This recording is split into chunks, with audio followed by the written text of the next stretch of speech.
কাগজের নৌকা তো অনেক হলো, আসুন একটা জিনিস দেখেন। তার আগে একটু কাগজটাকে ভাঁজভুজ করে নিলাম, কোনা কুনি লম্বা চৌড়ি যেদিকে পারলাম সেদিকে ভাঁজ করে নিলাম ত্রিকোণ আকারে। এইবারে কাগজটাকে একটু উল্টে পাল্টে নিলাম, উল্টে পাল্টে নিয়ে যেরমভাবে হোক না কেন সেই ত্রিকোণ আকার করলাম। একবার এই পিঠ ধরে মুড়ালাম, মুড়িয়ে কোনাগুলোকে টুকটুক করে মুড়ে দিলাম। আবার একবার ও পিঠটাকে মুড়িয়ে কোনাগুলোকে টুকটুক করে মুড়িয়ে দিলাম।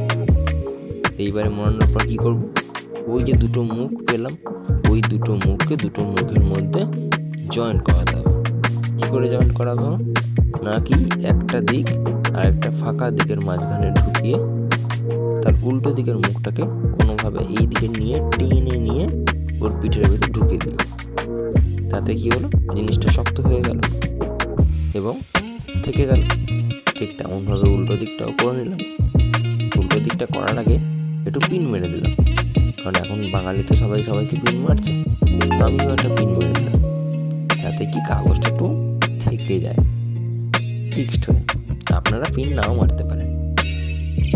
তারপরে উল্টো দিকটাও করে নিলাম, সেম একইভাবে কাগজটাকে ভাঁজভুজ করে ত্রিকোণ করে এদিক সেদিক ঢুকিয়ে পিন মেরে দিলাম।